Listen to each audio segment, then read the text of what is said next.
પાકિસ્તાન વચ્ચે તણાવની સ્થિતિ છે, બજારમાં પણ થોડી સાવચેતી આપણે જોઈ રહ્યા છીએ. તમે આ સ્થિતિને કેવી રીતે જોઈ રહ્યા છો? કઈ રીતના તમે સાવચેતી રાખી રહ્યા છો?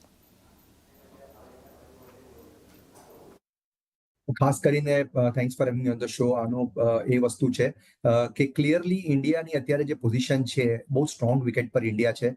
તમે જુઓ તો પોલિટિકલી જુઓ, ડિપ્લોમેટિકલી જુઓ, તમે ફાઇનાન્શિયલી જુઓ કે તમે ગ્રોથ મેટ્રિક્સ પર જુઓ, તો ઇન્ડિયા એકદમ સ્ટ્રોંગ વિકેટ પર છે. અને નેચરલી અત્યારના જે થઈ રહ્યું છે રિટેલિએશન જે થઈ રહ્યું છે એના કારણે શું થોડો ઇકોનોમિક ઇમ્પેક્ટ આવી શકે ઇન્ડિયા પર જો લાંબુ ચાલે તો આન્સર છે યસ. થોડો લાંબો અગર આ ચાલે તો થોડો ઇકોનોમિક ઇમ્પેક્ટ આવી શકે. પણ નોર્મલી જેમ તમે કહ્યું, લાસ્ટ 10 થી 11 ઇન્સ્ટન્સ તમે જુઓ 1990 પછી જે પણ ઇન્ડિયામાં આ ટાઈપના નાની સિચ્યુએશન્સ ઇમર્જ થઈ છે, કે એક બે વોર પણ થઈ છે, કારગિલ વોર જે થઈ હતી, એમાં પણ માર્કેટે રેઝિલિયન્સ બતાવ્યું છે. પહેલા વખતે નીજર રિએક્શન આપે, પછી એમાં જો તમે પોઝિટિવિટી રાખી અને તમે વિચાર્યું કે લોંગ ટર્મ માટે આવા મોકા ઘણી વખત મળે છે, જેને આપણે કહીએ ઓપોર્ચ્યુનિટી એન્ડ એડવર્સિટી.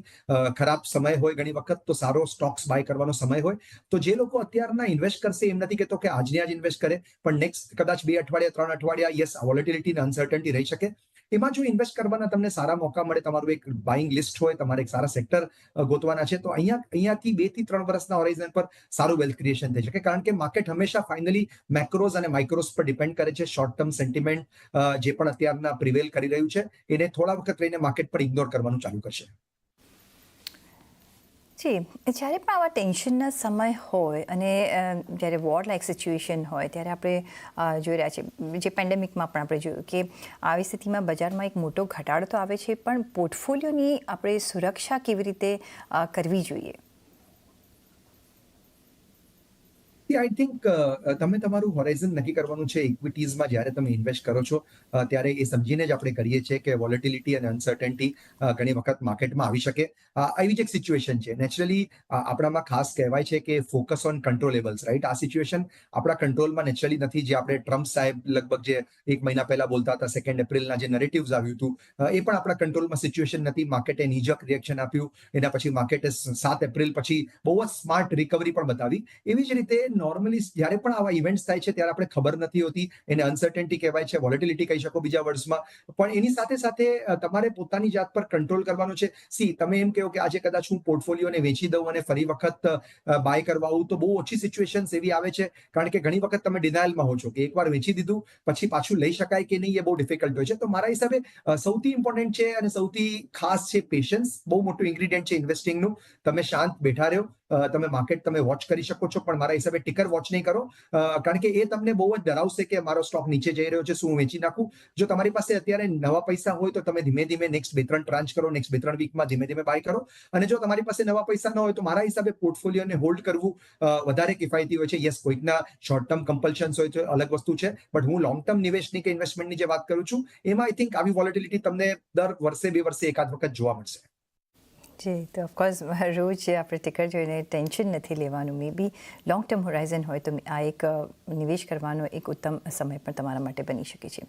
પણ દેવાંગભાઈ, એક બીજો આસ્પેક્ટ આપણે જો અહીંયા નજર રાખીએ કે જો આ સ્થિતિનો ઉકેલ કદાચ ટૂંકા ગાળે આવી જાય તો પછી બજાર માટે કયા ટ્રિગર રહેશે જેના પર આપણે ધ્યાન રાખવાનું રહેશે? 2-3 ફેક્ટર પર નજર રાખવાની છે. એક ખાસ આ જ્યારે એક તો ઇવોલ્વિંગ સિચ્યુએશન છે.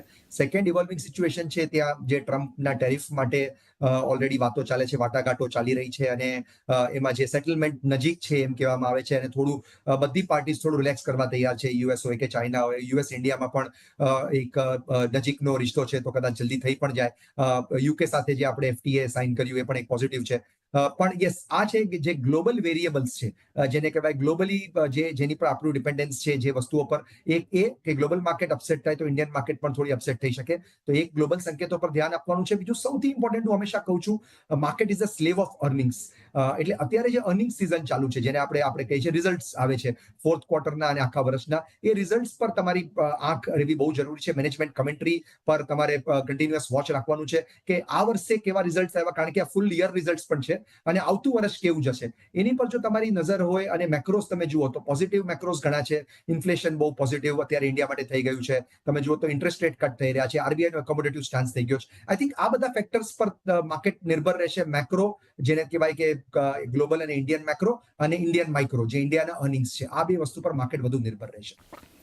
જી, આમ જોવા જોઈએ તો અત્યારના બજારમાં આપણી જે સ્થિતિ છે એ રેઝિલિયન્ટ છે, પણ ડોલર અત્યારે ₹100 નીચે છે અને ક્રૂડ ઘટ્યું છે અને લાગે છે કે આવનારા 2 ત્રિમાસિકમાં આ બધા જ ફેક્ટરની અસર આવી શકે છે. તમને શું લાગી રહ્યું છે? Yes, definitely. અત્યારના જે હંમેશા હું કહું છું કે જ્યારે માહોલ ખરાબ હોય ને ત્યારે પોઝિટિવ ન્યૂઝ 10મા પેજ પર આવે અને નેગેટિવ ન્યૂઝ ફર્સ્ટ પેજ પર આવે. પણ જ્યારે માહોલ જ્યારે પોઝિટિવ થઈ જાય છે ત્યારે બધું જ ફર્સ્ટ પેજ પર તમને દેખાશે. તો તમે બહુ સરસ પોઈન્ટ્સ એડ કર્યા. જે મેં કહ્યું હતું, ઇન્ફ્લેશન નીચે આવ્યું છે, આરબીઆઈ એકોમોડેટિવ સ્ટાન્સ કર્યું છે, મેન્યુફેક્ચરિંગ ડેટા સુધરી રહ્યો છે, કેપેક્સ થઈ રહ્યું છે, ગવર્મેન્ટ કેપેક્સ થઈ રહ્યું છે. સાથે સાથે એફઆઈઆઈ જે વિદેશી સંસ્થાગત નિવેશક છે એ લોકો પણ માઇલ્ડલી પોઝિટિવ થયા છે છેલ્લા થોડા દિવસોમાં. અને સાથે સાથે ક્રૂડ, જે ઇન્ડિયા માટે બહુ મોટી એક ઇમ્પોર્ટ કોસ્ટ છે, એ પણ જ્યારે 60ની નીચે કે 60 આસપાસ ચાલતું હોય ત્યારે આ બહુ મોટું પોઝિટિવ છે. અને આઈ થિંક માર્કેટ આ બધું જાણીને જ માર્કેટ અત્યારના બહુ મોટું કરેક્શન નથી બતાવી રહી. તમે સાચું કહ્યું કે માર્કેટ છેલ્લા થોડા દિવસોમાં ફરીથી રેઝિલિયન્ટ થયું છે. અને જેમ મેં કહ્યું કે આ 10-15 દિવસ જે થાય એની પર કોઈનો કંટ્રોલ નથી. પણ આ બધા ફેક્ટર્સ જો કોઈ માઇન્ડની અંદર રાખશે, બેક ઓફ ધ માઇન્ડ પણ રાખશે, તો એના સાથે ઘણું પોઝિટિવિટી આવશે. અને જે લોંગ ટર્મ માટે જેને પણ એક્યુમ્યુલેટ કે બાય કરવું છે એના માટે એક બહુ સારો સંકેત અને સમય છે. જી, બીજું એક અત્યારના જે આપણે જોઈ રહ્યા છીએ પરિણામોની એક સિઝન ચાલુ છે. અત્યાર સુધી જેટલા પણ પરિણામ જાહેર થયા છે, આપને કેવા લાગ્યા છે અને કઈ રીતના તમે એને ધ્યાનમાં રાખશો? આઈ થિંક અર્નિંગ સિઝન જો ઓવરઓલ કહું તો સ્લાઇટલી માઇલ્ડલી પોઝિટિવ અર્નિંગ સિઝન રહી છે. હવે એમાં જો આપણે ડાયસેક્ટ કરવાની કોશિશ કરીએ કે કયા અર્નિંગ સારા છે, કયા સેક્ટર્સના, એ પણ એક ડિફિકલ્ટ કોલ છે. કારણ કે સેક્ટરની અંદર જ તમે 2-3 વિપરીત સંજોગો જોયા છે. જેમ કે ઇન્ફોસિસ અને ટીસીએસના નંબર્સ એટલા ગ્રેટ નતા, પણ સામે એચસીએલ ટેકના નંબર્સ સારા હતા. બેંક્સમાં જુઓ તો એચડીએફસી અને આઈસીઆઈસીઆઈ બેંકના નંબર સારા હતા, પણ સાથે તમે જુઓ તો કોટક બેંકનો નંબર કમજોર હતો. જનરલાઇઝ કરીને કરવાની ટ્રાય કરું તો આઈ થિંક કન્ઝમ્પશનમાં થોડા નંબર્સ ઇમ્પ્રુવ થયા છે. ગઈકાલે આપણે ટાઇટનના નંબર્સ જોયા, કમેન્ટ્રી પણ ઘણી પોઝિટિવ હતી. એલએનટી, જે કેપિટલ ગુડ્સ અને કેપેક્સનો ઇન્ડિયામાં પોસ્ટર બોય કહેવાય, એના નંબર્સ પણ તમે જુઓ અને એની કમેન્ટ્રી બી જુઓ અને જે ઓર્ડર બુક સિચ્યુએશન છે, જે ગાઈડન્સ આપી છે, એ પણ પોઝિટિવ છે. તો મારા હિસાબે consumption to a certain extent, credit growth to a certain extent અને કેપેક્સ, આ ત્રણેયના નંબર્સ ધીમે ધીમે સારા આવવાના શરૂ થયા છે. અને અમુક મિડ અને સ્મોલ કેપ કંપનીના પણ નંબર્સ સારા આવ્યા છે. તો મારા હિસાબે હું કહીશ મિક્સ્ડ અર્નિંગ સિઝન છે. 30 મેના લગભગ બધા નંબર્સ પૂરા થશે, કારણ કે યરલી અર્નિંગ્સ પણ છે. ત્યારે આપણે બરાબર એનું આકલન કરી શકશું. પણ અત્યારના થોડું પ્રી મેચ્યોર છે. બટ મારા ખ્યાલથી મિક્સ્ડ અર્નિંગ સિઝન છે, with select good pockets and select not so good pockets. Okay, તો પછી પરિણામની સિઝન બાદ તમે કયા સેક્ટર પર ધ્યાન આપી શકો છો? કયા એવા સેક્ટર તમને ગમે છે જ્યાં વેટેજ તમે વધાર્યા છે, કે પછી ક્યાં આપ નવું રોકાણ ખાસ કરીને કરી રહ્યા છો કે કરી શકો છો?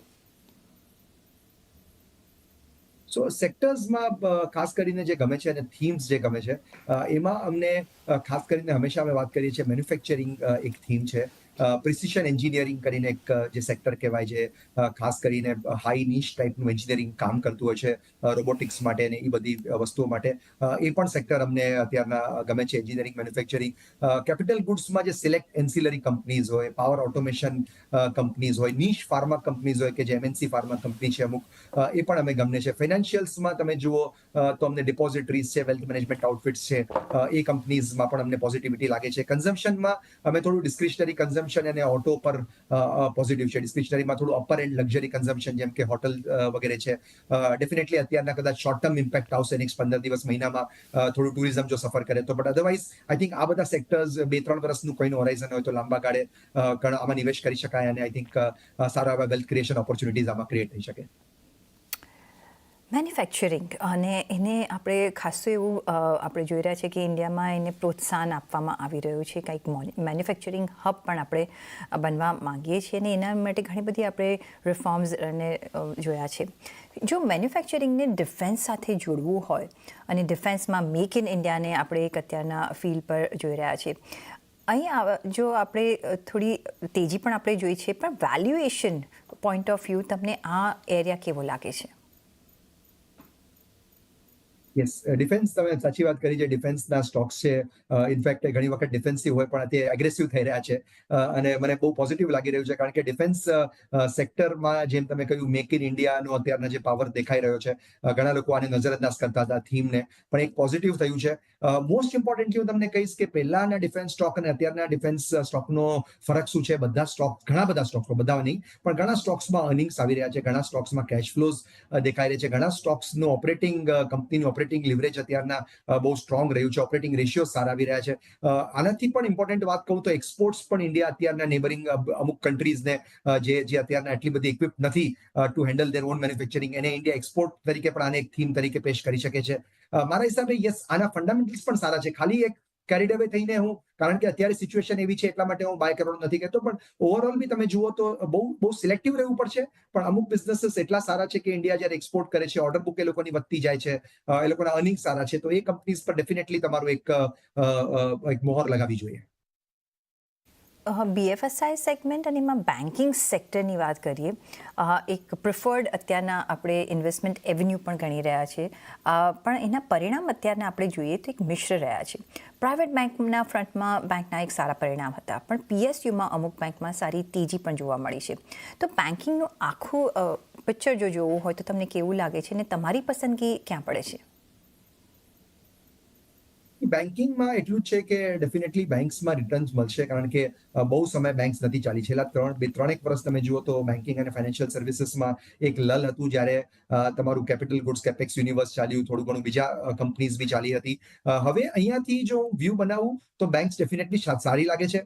પણ શું બેંક્સમાં તમને CAGR 20-25% રિટર્ન્સ મળી શકે એ થોડું ડિફિકલ્ટ લાગે છે. If you are probably in the camp જેને 12-14-15% જે બહુ સારા જ રિટર્ન્સ કહેવાય, એ ટાઈપના રિટર્ન્સ જોઈએ તો ડેફિનેટલી સારી પ્રાઇવેટ બેંક્સ અને અમુક PSU બેંક્સ તમારા રડારમાં હોઈ શકે છે. પણ જેમ મેં ફિનાન્શિયલ્સમાં બીજી વાત કરી કે સાથે જે ડિપોઝિટરી કંપનીઝ છે, વેલ્થ મેનેજમેન્ટ કંપનીઝ છે, બ્રોકિંગ કંપનીઝ છે, જે ફાઇનાન્શિયલાઇઝેશનના ક્લિયર કટ બેનિફિશિયરીઝ છે, કારણ કે પેનિટ્રેશન ઇન્ડિયામાં ઓછું છે, જેમ જેમ વધી રહ્યું છે, AMCs છે, મ્યુચ્યુઅલ ફંડ છે, આ બધાનું પેનિટ્રેશન જેમ વધશે, કદાચ આ બધી કંપનીઝ બેંક કરતા વધારે તમને રિટર્ન્સ આપવાનો અહીંયાથી વધારે શક્યતાઓ છે. તો મારા હિસાબે યસ, ફાઇનાન્શિયલ્સ એઝ એ સેક્ટર મને બહુ ગમે છે. બેંક્સ ફોર સર્ટન પોર્ટફોલિયોઝ જ્યાં તમારું ઓબ્જેક્ટિવ હોય 12-14-15% રિટર્નનું, અને ફાઇનાન્શિયલ્સ આ ટાઈપના ફાઇનાન્શિયલ્સ જે મેં કયા, જેમાં તમને 17, 18, 20, 22% રિટર્ન્સ પણ તમને એક્સપેક્ટ થઈ શકે on the back of earnings growth. Yes, તો ફિનાન્શિયલ્સ એક ઓફકોર્સ એવન્યુ બની શકે છે જેમાંથી તમને એટલીસ્ટ 12-14% રિટર્ન્સ મળી શકે છે, અને ઘણો ચાલ્યો નથી ને હવે અહીંયા એક આપણે પોઝિટિવ ટેરિટરી જોઈ રહ્યા છે. એ સાથે જ અહીંયા એક બ્રેકનો પણ સમય થઈ ગયો છે, તો એક બ્રેક લઈને આ ચર્ચાને ચાલુ રાખીશું. અમારી સાથે જોડાયેલા રહેજો.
બ્રેક પછી આપનું સ્વાગત છે અને આપણે વાતચીત કરી રહ્યા છીએ સ્પાર્ક પ્રાઇવેટ વેલ્થ મેનેજમેન્ટના દેવાંગ મહેતા સાથે. દેવાંગભાઈ, યુકે અને સાથે આપણે ફ્રી ટ્રેડ એગ્રીમેન્ટ સાઇન થયું છે. એના બેકડ્રોપમાં તમને કયા સેક્ટર ગમશે? તમને શું લાગે છે કે ક્યાં ફાયદો થઈ શકે છે? ભલે રોકાણ ના હોય પણ તમને પ્રોમિસિંગ સેક્ટર્સ કયા લાગે છે? ડેફિનેટલી અત્યારના આના બેનિફિશિયરીઝ જે થાય એ ખાસ કરીને આપણે બધાને ખબર છે કે ટેક્સટાઇલ સૌથી મોટું બેનિફિશિયરી છે અને ટેક્સટાઇલના અમુક સબ સેગમેન્ટ છે જે આના બેનિફિટમાં આવી શકે છે. આઈ થિંક બંને બાજુ યુકે અને ઇન્ડિયા બંનેને બેનિફિટ થઈ શકે અને ઇન્ડિયાને ખાસ કરીને ટેક્સટાઇલ કંપનીઝને વધારે બેનિફિટ થાય. અમુક ઓટો ઇન્સિલરી કંપની છે, અમુક ઓર્ગેનિક કેમિકલ્સ વાળી કંપની છે જેને બેનિફિટ થાય. હું એમ કહીશ કે આ સેક્ટરમાં તમારે એ જોવું પડશે કે સાથે અર્નિંગ્સ ગ્રોથ ક્યાં છે, સાથે કેશ ફ્લોઝ ક્યાં છે, સાથે રોબસ્ટ રેવન્યુ ગ્રોથ ક્યાં છે. એની સાથે સાથે yes, is this the icing on the cake? જો એ બધું હોય તો એ જરૂર છે. પણ ખાલી યુકે એફટીએ માટે કરીને હું કોઈ કંપની સજેસ્ટ નહીં કરું કે કોઈ સેક્ટર સજેસ્ટ નહીં કરું. બટ યસ, ડેફિનેટલી ટેક્સટાઇલમાં મારો વોચ છે. અત્યારના અમુક કંપનીઝ એવી છે જેની રોબસ્ટ પ્રોફિટેબિલિટી આવી રહી છે અને આના કારણે એના માટે એક વધુ સારા સંકેતો અત્યારના સર્જાઈ રહ્યા છે. એક ઓટો સેક્ટર પર મને આવ્યું જોઈતું હતું. ઇન્ડસ્ટ્રી ગ્રોથ મ્યુટેડ રહેવાની આશા છે. નાની કાર ઓછી વેચાઈ રહી છે કારણ કે હવે બધાને મોટી કાર જોઈએ છે અને અપગ્રેડ કરી રહ્યા છે. અને અહીં લાગે છે કે અગાઉ જેવી તેજી જોવા મળી હતી તેવી આ ઓટો સેક્ટરમાં આપણે તેજી જોવા મળી શકે છે. અને બીજો અહીંયા આપણે જે જોઈ રહ્યા છીએ કે અહીંયા થોડુંક ટ્રેડ ટેરિફ ના પોઈન્ટ ઓફ વ્યૂ પણ થોડુંક અહીંયા ઇઝ આઉટ છે. યસ, હું ખાસ કરીને એ કહીશ, તમે એકદમ એપ્રોપ્રિએટ પોઈન્ટ કીધો કે આજે ઇન્ડિયામાં એસયુવીઝ વધારે વેચાય છે અને હેચબેક ઓછી વેચાય છે. એ બતાવે છે પ્રીમિયમાઇઝેશન થઈ રહ્યું છે ઇન્ડિયામાં, રાઈટ? અપર એન્ડ કન્ઝમ્પશન સુધરી રહ્યું છે. તો ઓટોમાં પણ એવી કંપનીઝ છે, એક બે એવા ડીલર્સ લિસ્ટેડ છે. એમએનએમ જેવી કંપની છે. અગેન હું કંઈ સજેસ્ટ નથી કરતો કોઈ સ્ટોક પિક, બટ ઘણી કંપની એવી છે જે અત્યારના એસયુવી સેગમેન્ટમાં બહુ સ્ટ્રોંગ છે.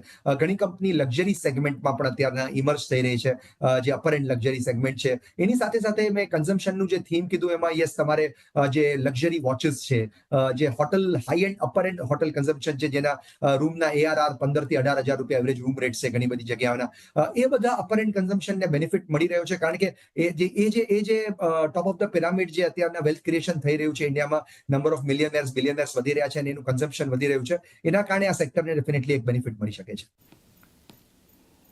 આઈટી એક ઇમ્પોર્ટન્ટ સેક્ટર છે જેના પરિણામ મિશ્ર રહ્યા છે. અમેરિકામાં મંદી આવશે નહીં આવશે, વી ડોન્ટ નો કઈ રીતના આપણે અનફોલ્ડ થઈ શકે છે. પણ આવી સ્થિતિમાં આઈટીમાં અત્યારે વેલ્યુએશન તરફ જોવું કે પછી ગ્રોથ તરફ જોવું અને શું રોકાણ કરવું જોઈએ અત્યારના? આઈ થિંક મેં આઈટી માટે જ મેન્શન કર્યું હતું કે આઈટીમાં એક મોટો પ્રોબ્લેમ, બે પ્રોબ્લેમ ચાલી રહ્યા છે. એક, આઈટી જે ઇન્ડિયન આઈટી છે ટિપિકલી ગ્લોબલ ડિપેન્ડન્સ સાથે જ ચાલે છે, right? Complete export oriented business છે જેટલી પણ મોટી કંપનીઝ છે આ બધાનો. સેકન્ડ, યસ, યુએસમાં જ્યારે રિસેશનની વાત ચાલે કે સ્લોડાઉનની વાત ચાલે, યુરોપમાં પણ જનરલી સ્લોડાઉન હતું પણ હવે થોડી રિકવરી થઈ રહી છે એવું દેખાઈ રહ્યું, સંકેતો આવી રહ્યા છે. પણ જ્યારે તમારી પાસે ડોમેસ્ટિક પ્લેસ ઘણા બધા છે, ડોમેસ્ટિક સેન્ટ્રિક બિઝનેસીસ છે અને સેક્ટર્સ છે અને થીમ્સ છે, ત્યારે મારા હિસાબે જેમાં પણ ગ્લોબલ ડિપેન્ડન્સ વધારે છે એને અવોઇડ કરવું જોઈએ. આઈ થિંક છેલ્લા 1.5 વર્ષથી હું કહી રહ્યો છું કે IT as a sector overall, yes, there are some picks inside જે તમે જોઈ શકો છો, જેનું ઇન્ડિયા બિઝનેસ પણ છે. ડિજિટલ અમુક કંપનીઝ છે, અમુક રોબોટિક્સ AI વાળી કંપનીઝ છે જે અમે થોડા ઘણા અંશે જોઈ રહ્યા છે.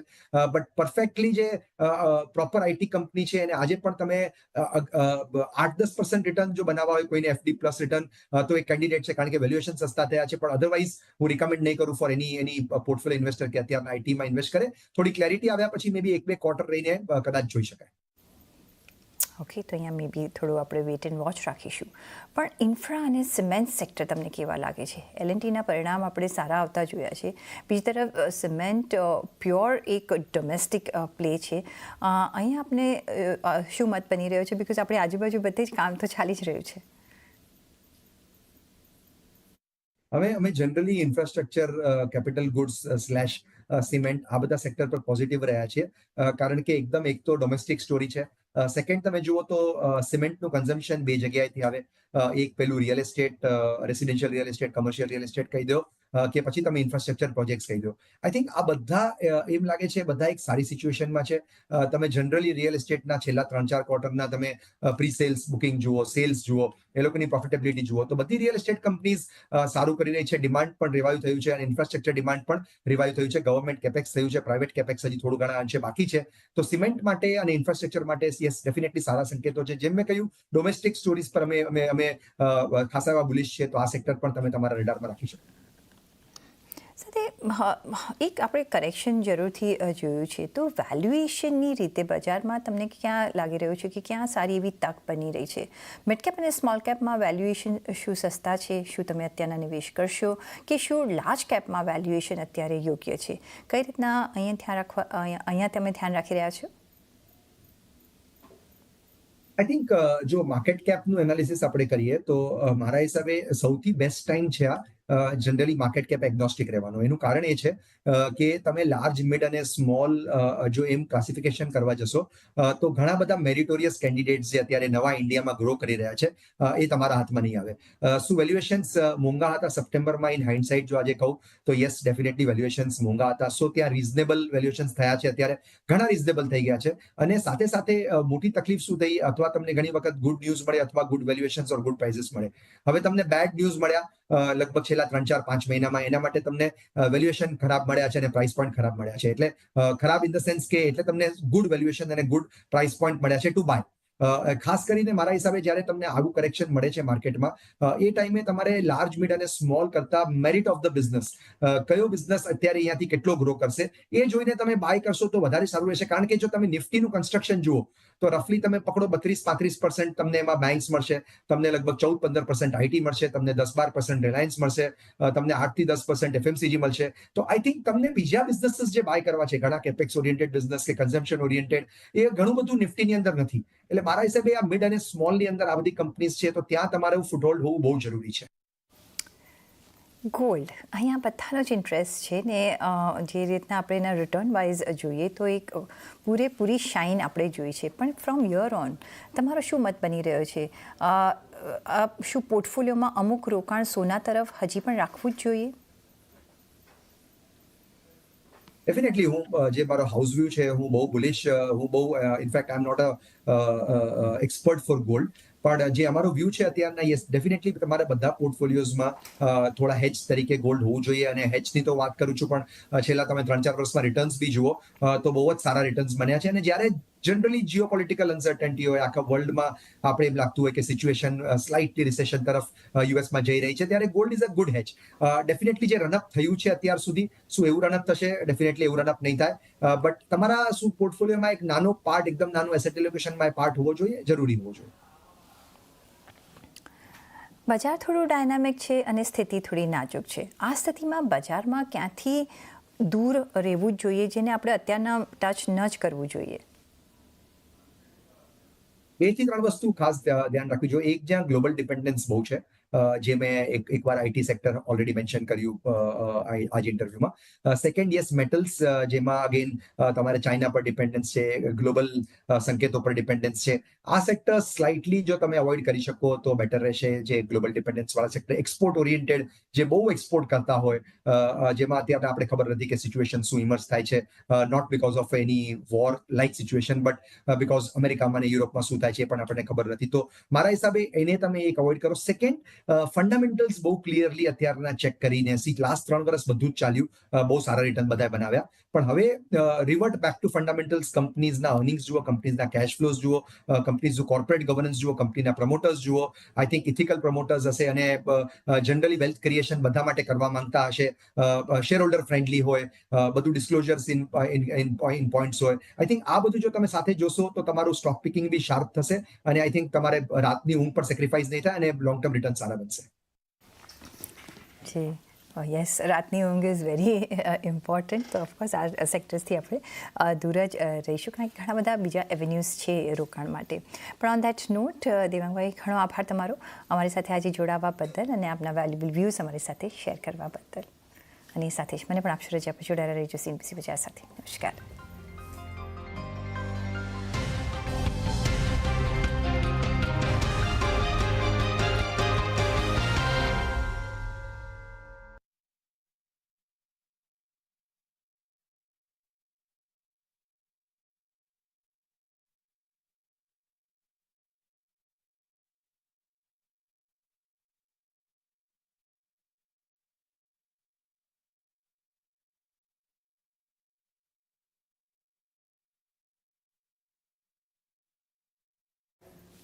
બજારની વાતમાં આપનું સ્વાગત છે અને હું છું પ્રીતિ દલાલ અને આજે આપણી સાથે સ્પાર્ક પ્રાઇવેટ વેલ્થ મેનેજમેન્ટના દેવાંગ મહેતા જોડાઈ રહ્યા છે.